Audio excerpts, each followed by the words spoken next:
And we are live, JJ. It's Friday night. It is the last Friday of February. 5:30 Central Time, southeastern Wisconsin, the world headquarters of whatever diet we happen to be doing right at this now. time.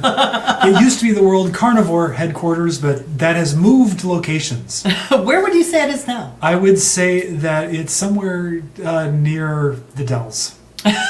I think you're right on that. Near the famous Montello Theater. Yes.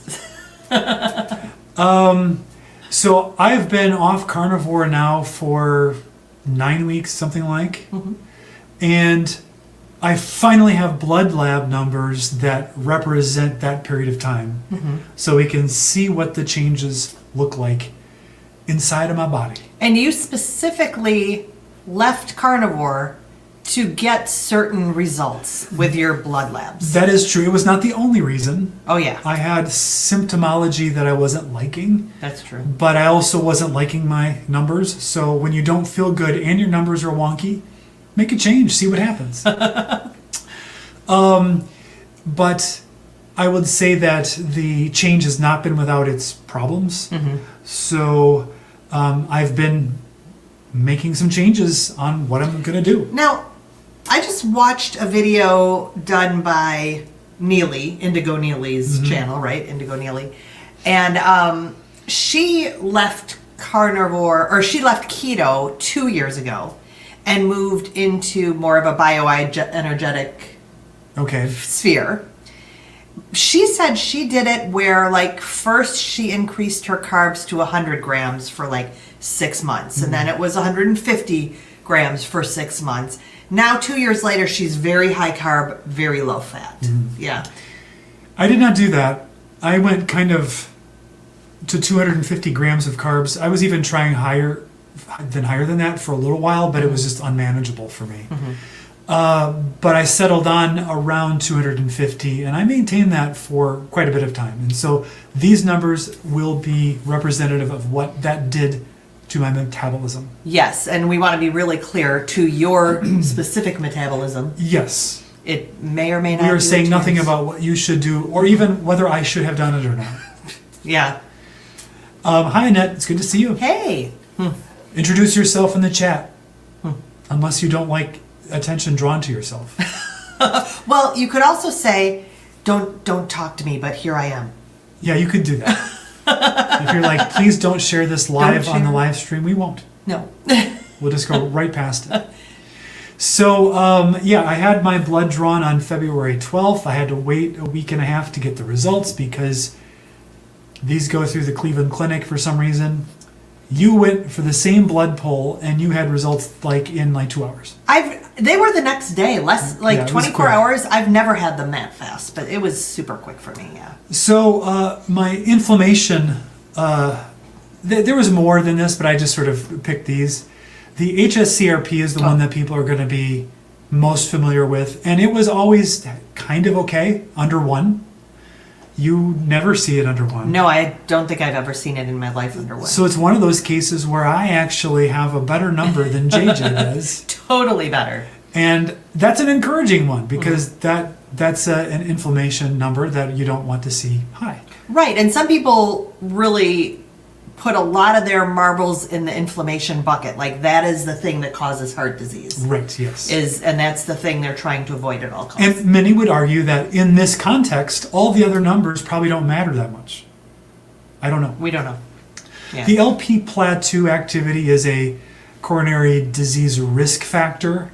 I don't know how valuable it is because I just found out yesterday that it tends to trend with LDL.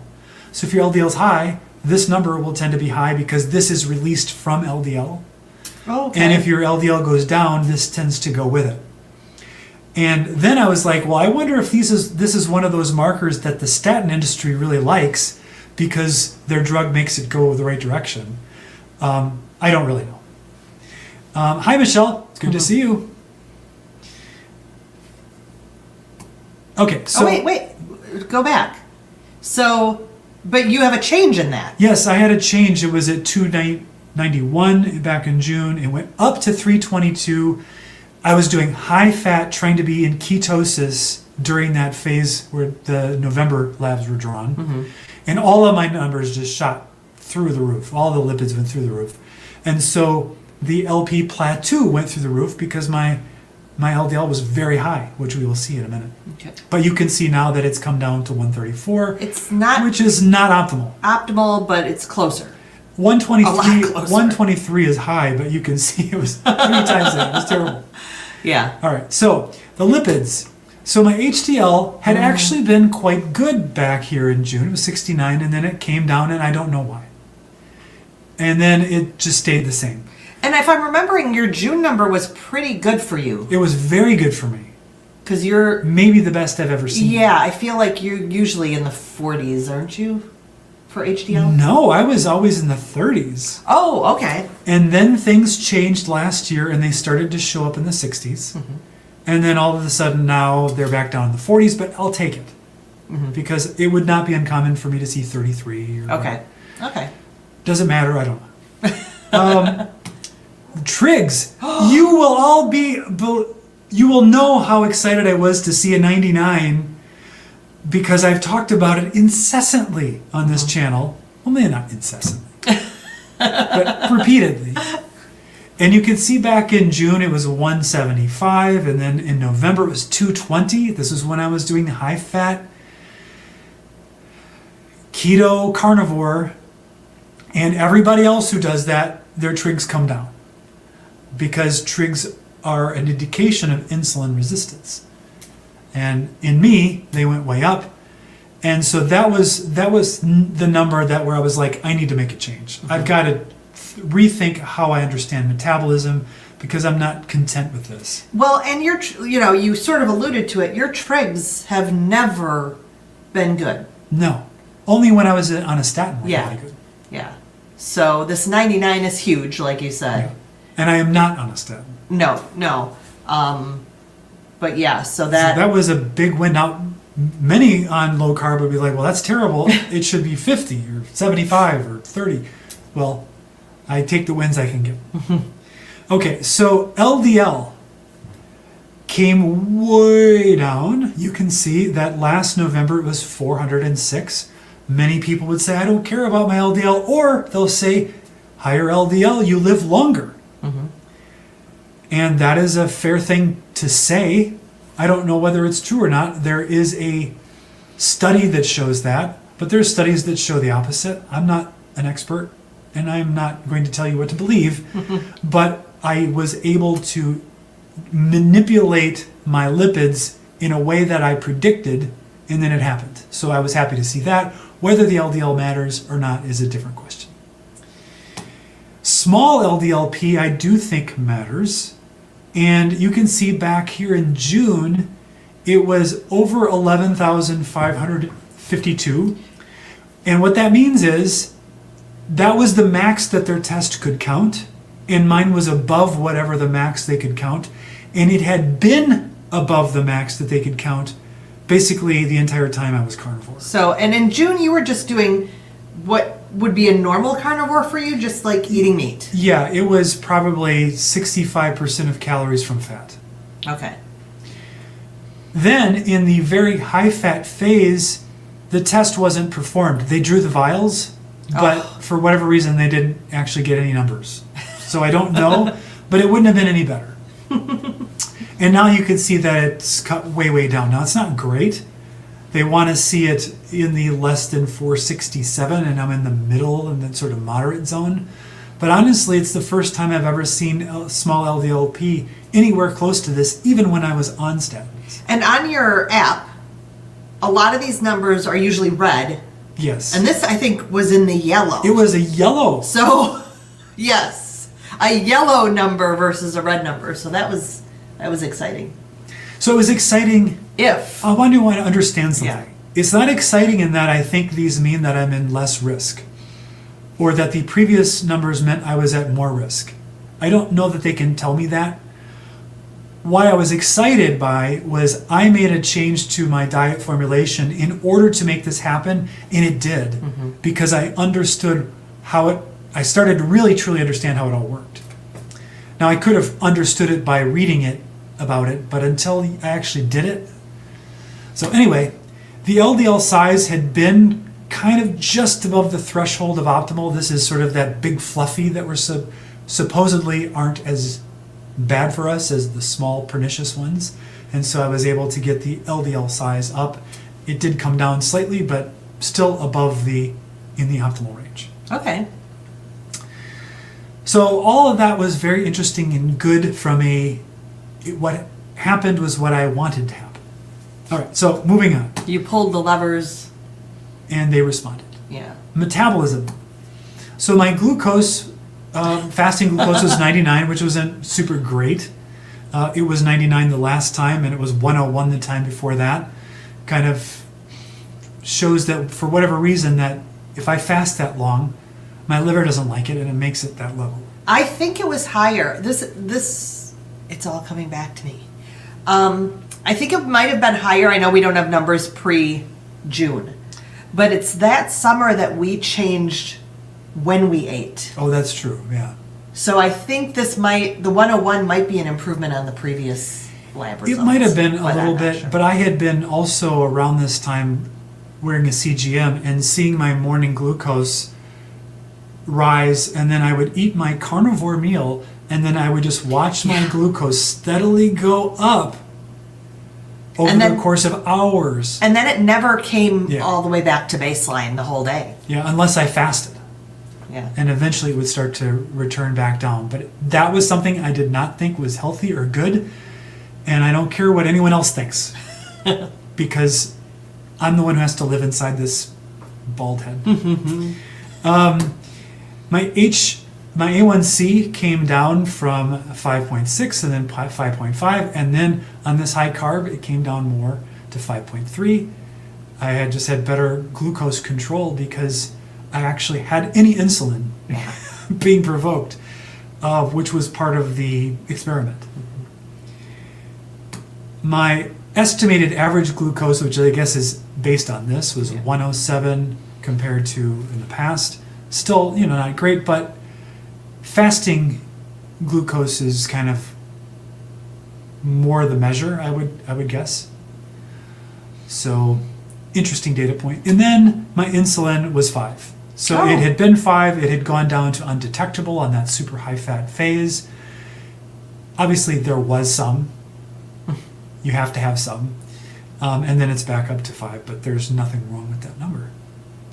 So those are the numbers that really jumped out from this labs. There was a bunch of other ones. I'm not going to go through all my blood cell counts and liver numbers and stuff. But I had a theory about what was happening with my metabolism. I did an experiment, and the results were what I expected. So now I understand it. But what does it mean? What am I going to do? Well, I don't feel great at 250 grams of carbs a day. Dang. I really thought that I would turn the corner at some point and I would start to feel all this energy and all of this great cognitive benefit. And if anything, the mental health was a decline. So I have now dropped that to 150 calories from carbs, 150 grams, 150 calories, 150 grams of carbs per day. And I'm going to ride that for a little while, see how I feel. If after, I don't know, a couple of weeks, it just seems like it's the same situation, I will then drop it again and see if I can find a sweet spot where I'm not in this state of just chronically forcing my liver to churn out all of the glucose that I need. At the same time, maybe not overshooting and overstimulating the system with glucose it just can't use. I don't know. It's an experiment, and I guess I've had some good days recently since I've done this change. But Since you've gone to 150? Yeah, but I've made other changes, so I don't know if it's too soon to say. Mm-hmm. So those are the numbers. Yeah. Please clap. Sue is here. Hey, Sue. It's good to see you. Let's see what Annette has to say here. You're not going to believe what I did. I was celebrating the U.S. men's hockey gold medal, and I either tore a calf muscle or had Achilles injury. That's some celebration, and I didn't even watch the game. I am sorry to hear that. That is... neither one is good. No. Ow. Wishing you a fast recovery. Yeah. My goodness. Not being hockey experts, we didn't watch it. But you, was it on here you were talking to someone who was from Canada? Yeah, that was last week. Yes. I offered commiserations because the ladies' team also won. And I don't know, there might have been some controversies around it. I didn't watch any of the news around it. I just saw like one clip of celebration and that was it. That's all I know. Yeah. We love our Canadian friends. And we don't want sports rivalries to get between us. Well, no. Especially since I don't care. Now, if you're a Bears fan, that might be a different story. No. Bears fans are welcome.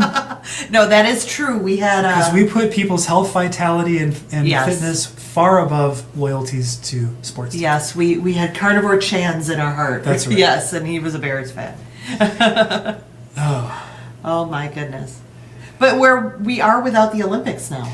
Right, we've had to revert to being just like normal entertainment and not armchair quarterbacking all of the sports. Yeah.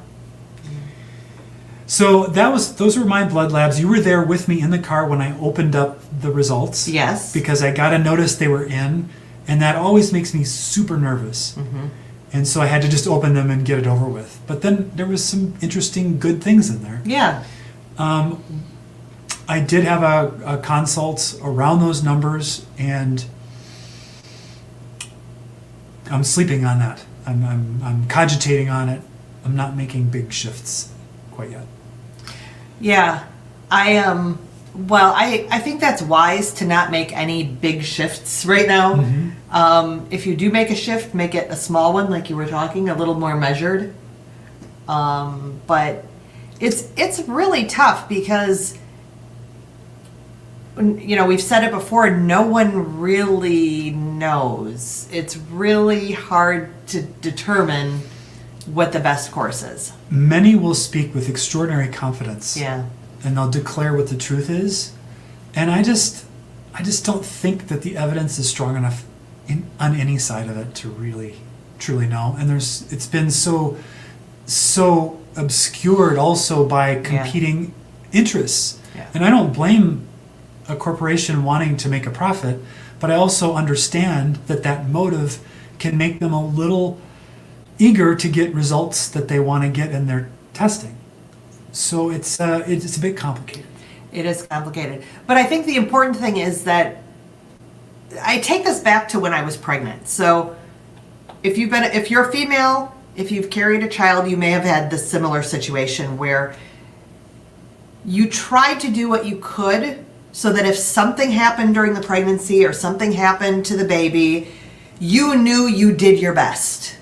And you wouldn't have regret of, oh, I shouldn't have XYZ. Whatever the advice was, you did it. Now there's an issue. I wish I wouldn't have done that. And so I think all health is kind of like that, where we have to be comfortable with what we're doing, with what our numbers are, so that someday we aren't going, oh, I wish I wouldn't have done that. Or I wish I would have done that.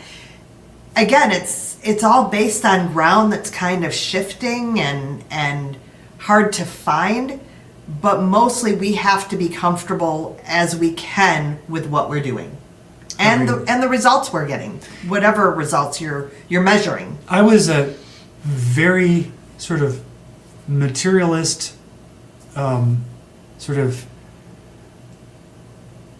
rationalist, high science, but also I was high trust. And the more time goes by, the more convinced I am that a large proportion of the effect of any diet or supplement or anything you do is whether you believe it works or not. Can I support that? No. But it's kind of where my brain is settled. It's like, if you really believe something's going to work, it has a great chance of helping. And my problem is a total lack of belief In anything. unless it's been so proven that it's completely irrefutable. But you don't get that No. with most things in No. life. And so it's a bad stance to take, because then you won't believe enough in things that could help if you believed. Yep. I need to do the Disney thing. If you just believe. If you just. Oh. So how has your changes been made? Because you reduced carbs. I did, yes. So I sort of did some of the carb experiment with you. I climbed on board, even though I was feeling great on carnivore, looking great, feeling great.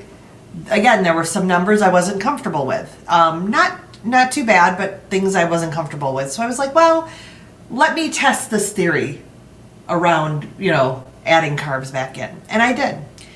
And I did not feel well. And I gained weight, and I've mentioned it. It's the list is pretty bad. It's like, oh, I gained weight. I had to buy new clothes. My face broke out. I didn't feel good. Low energy, low mood. Like everything kind of went catawampus. And my numbers trended the way I expected them to go. Not as dramatically as yours, those. Mine were just slight trends that, okay, this is...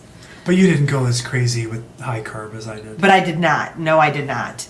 And as I've mentioned, you've done this too, so this isn't in opposition to you. We've both done sort of a whole food, and I was super careful. I didn't want to add in a bunch of grains because I don't tend to do well on grains. It was mostly some fruit and occasional white potato for me, and that was mostly it as far as my carb intake.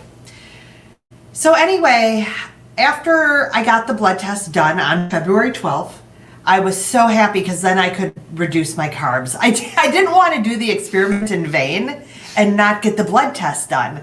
And my doctor was kind of holding him ransom for an extra week or so, but I got him. So then I did dial back the carbs quite a bit.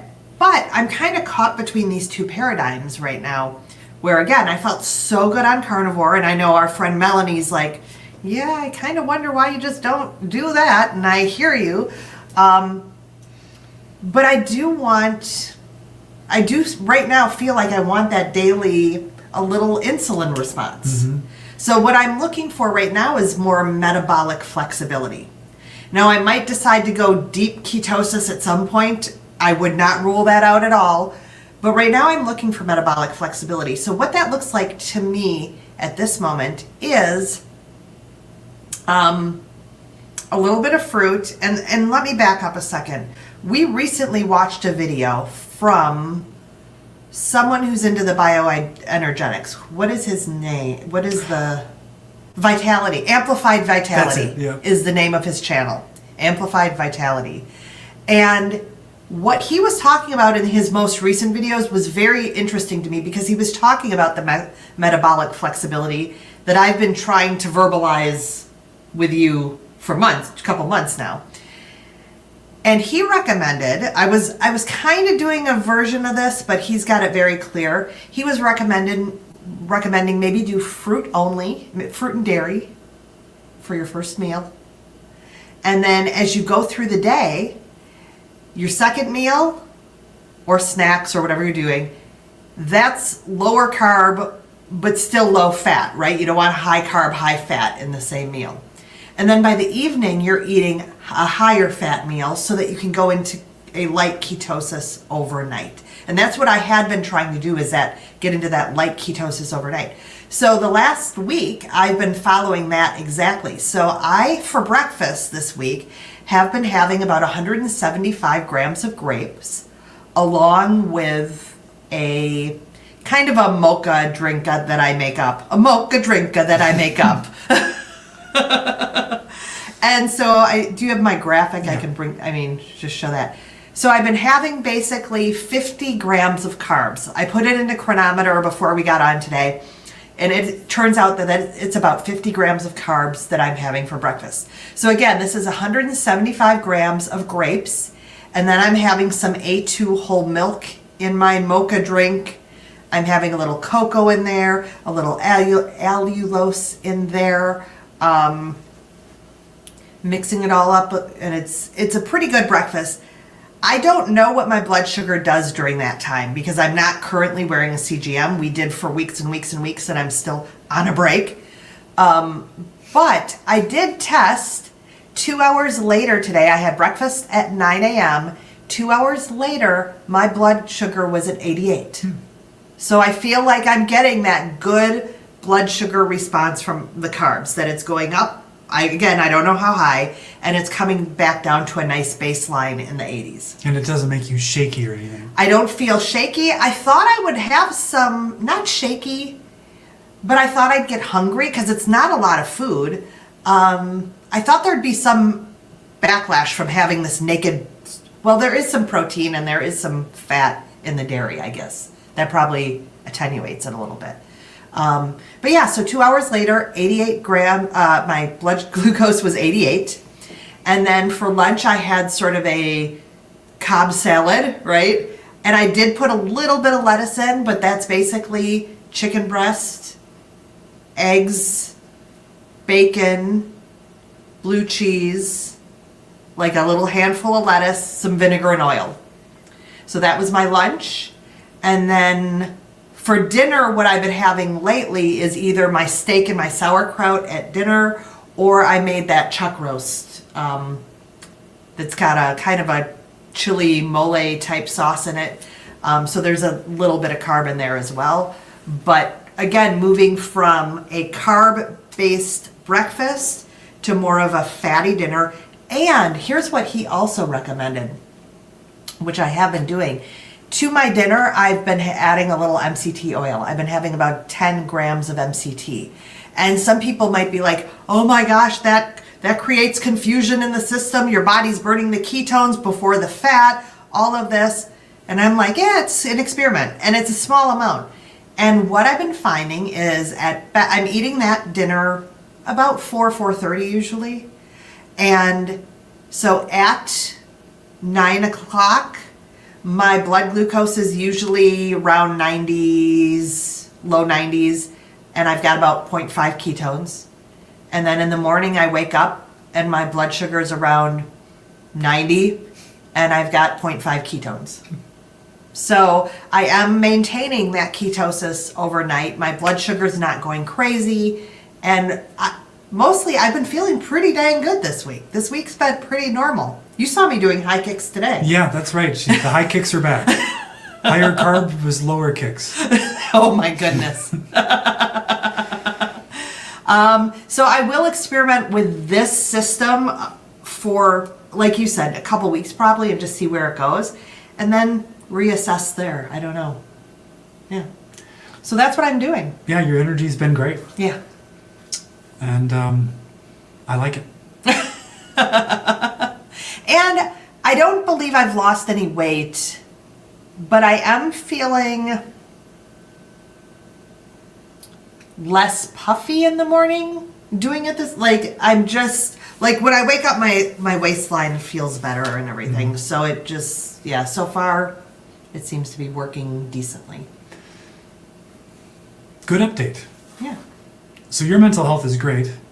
Mine is maybe improving a little bit.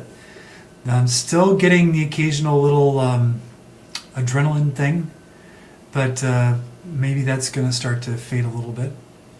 I watched a really interesting video. I can't remember the guy's name. I should have saved it for this. Take this down. He's like a champion breath holder, and he does a whole thing of teaching people to kind of get better control over their nervous system through breath holding. But it's not the Wim Hof style of breathing. It's actually, he's kind of opposed to that, and it's long inhaled breath holds. So, of course, what do you think I did, JJ? Did you start holding your breath As long as I possibly could. Yes. He's turning the color of his shirt. Which, it turns out, deeper into that same interview, he's like, no, we don't start with people holding their breath as long as they can. I'm like, oh, well, too late. I feel really relaxed. Yeah. So that was kind of interesting, but it's got me looking back into some of the breath things because, as I said last time, breath work tends to create more attention on the very sensations that cause me anxiety. So I tend to stay away from it. But that was a little bit interesting. But that I have optimism and intent that things will get better by the week. So, Hey, you got some claps. I think you got some claps for your labs that you asked for. Remember? I don't know if those are claps for labs or for Olympics. I think you asked for, can I have some applause? And I think that's what that's Oh, that might have been. Yeah, that makes sense, actually. Yes. Forgot what I said.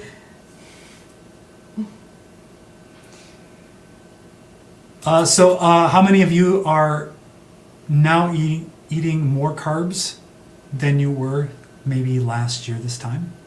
Have you reincorporated carbs? Or did you not know that this was once a carnivore channel and you're like, why are they talking about this? It was in the title. Post-Carnivore High Carb Blood Labs. If you missed the blood lab portion, it was right at the beginning. Because one thing I've learned about YouTube is you need to start strong and then stay strong. And then our pattern last week was we started weak and got weaker. So we're trying not to do that. Although we did have a mind reader show up in the comments. Oh, we did? Yes, we did. And informed me that I was a carb addict. Again? You will not find that comment now because I deleted it with prejudice. Oh, they are claps for Eric. See? I accept them. I accept them. So what else is going on? Beautiful weather here, so it was Today. good to be outside and active. We're actively getting our previous house ready for sale. It is close to being empty enough for that. We have a person almost contracted to do the little fixing up stuff. We have a real estate agent sort of on the line. So very eager to get it sold Yes. because I bought a lawnmower. That has been the exciting news. Yes, Of and that's part not of the what this exciting- channel is about, but sometimes I wish I was doing an equipment channel because I could talk about that for about 4 hours straight. No, I think it's really important. We do have a large property. Our lawnmower has been on its last legs since Since before we bought the place. yeah, it came with the property and we were grateful for that. But last year we knew that it was nearing the end and just, can it make it? Can it make it? But the big thing I wanted to mention was that the mower you bought, one thing that was what your requirement, since you spend so much time on it, is that it had a softer ride. Yeah, it's got a suspension, and so Yeah. it's extremely low vibration and jarring. And when you're 55 and you can't endure that kind of stuff, For hours. For and hours on end, hours, every days week. after, day after day. I'm excited about it. Yeah. Plus, it's a new fun toy. Well, yeah. And now I've got to wait for the grass to start growing. I won't be able to use it in March. I might use it once in April. Yeah. So I'll get it maybe next week, and then I'll be able to look at it. I'm amazed though that you got this thing on order so early and stuff. So that was really good. Thanks to AI. I have been using OpenClaw. I have my OpenClaw. Maybe you haven't heard of it, but you can have your personal assistant AI running on an OpenClaw instance on a computer that you possess and own on your own network. And I sent my agent, who has a name I'm not telling you because I don't want you contacting him. And he went out and did the research for me, brought back the models for me to evaluate. I looked at it. He went and found dealer inventory. He then emailed the dealer. He negotiated with the dealer for my trade-in. And then all I had to do was do a couple of final emails to clarify a couple of things, and the deal was done, and that was great. Because otherwise, the project wouldn't have started yet. But it was the first time where I'd used AI in an agentic way to do some work for me out in the world. And that was really interesting because I gave him his own email address, and he used it. He emailed the guy. Now I'm wondering how many times I get emailed by a bot. Oh my gosh. Yes. The only followers I get on X are bots. They're all attractive Asian women who like my brilliant posts on X, and then they follow me, and then I click to see the profile. I'm like, this is not a real human. I'm not even flattered by it. Annette says, I did reintroduce carbs before you did. My main issue is glutathione production due to toxic levels of glyphosate. I'm working on detoxification. Yeah. Yeah. Ugh. Well, the glyphosate is in us all. Yes, it certainly is.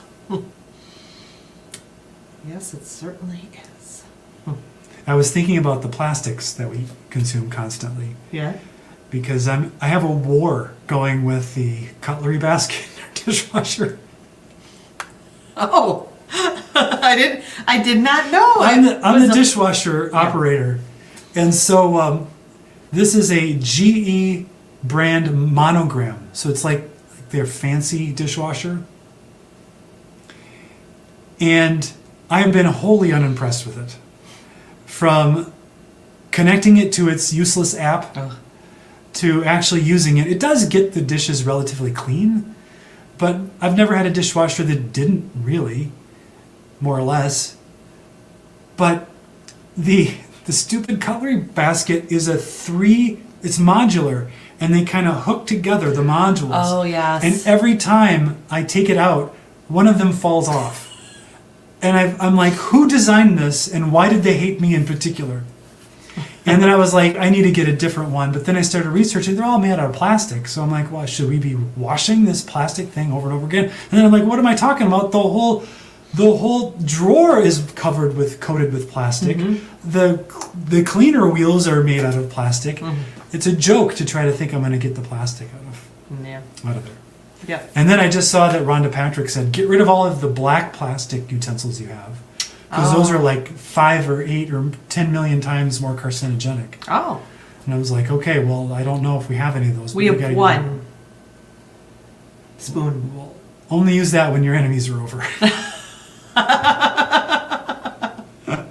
Here, you get the special serving spoon. So, unless you guys have something to say, we're going to end pretty quick. I've talked about this before. I want to get on this spoon thing. I have 2 antiques. They're servingware from my mom and dad getting married in 1970. So, and they're shaped like a little spade. There's like the fork one with 3 tines and then the other one. They are the best. I love those things. Thin metal. They're a thin metal. They are the best. I do not want to ever get rid of them or part with them. Don't. Oh, and then we have a potato masher too from that same set, but that's fine. It's fine. But those 2 utensils are not poisoning us, and they are good. So before we exit, okay. JJ the other day sheepishly looked at me. She's even making the face right now. She's like, I discovered a new YouTube channel. I did. Does it apply to post-carnivore or carnivore? Well, adjacently. That's why I think it came up on my feed, maybe even. I don't know, my YouTube feed. I don't know. Okay, so you want to get into it? All right, so there's this, they've got kind of a homesteading channel, I guess it would say, which again is maybe why it showed up on my feed. I have no idea why. But I clicked in because I could not resist the thumbnail. This is a man and his wife, the family. The wife's name is Ray, R-A-E, and she just recently got a bottle-fed calf. And it's not just a bottle-fed calf, it is a mini cow. And it is the cutest thing. Should we show it? Oh my gosh, it is so stinking cute. Sure, let's show it. So this is the mini calf? This is the mini calf. He's probably about a week old here. She said he weighed about 30 pounds-ish around that time. Look at that. Oh my gosh. And then this last image, you can't see it because it's not close up, but he's almost doing a smile. He's just showing his I guess they only have bottom teeth, but he's showing his bottom teeth. He pulls his lip down a little bit. He is just so stinking cute. I can't even stand it. I can't even stand it. That said, I had to be really careful because I'm like, this in no way means I want a cow. I am not ready for this, yo. So that's the channel name. Oh my goodness. If you want to watch the channel, Mrs. Ray Doss. Oh, it is so good. But they have all kinds of they've got mini horses. They've got some Cooney pigs, and some other things as well. I don't even know their whole deal because I'm mostly just enamored with this little calf. They call him Chili, and he is just so stinking cute. I can't stand it. So I get updates about what happened with Chili today. And so that's... I'm not caught up yet. I'm trickling them out because it's just when I want a smile on my face, something really light, something cheerful. I look at Chili the cow. Yeah. I watch tractor videos. Yep. So I think that's it, JJ. That must be it. That's the end of our list. Yes. Thank you so much for joining us. And we are so happy to be with you on these Friday evenings. We plan to be back next week. There's nothing going on, I don't think, next week. So we plan to be back then. And until then, we hope that every day for you is every day stronger. Every day more blessed. See you next week.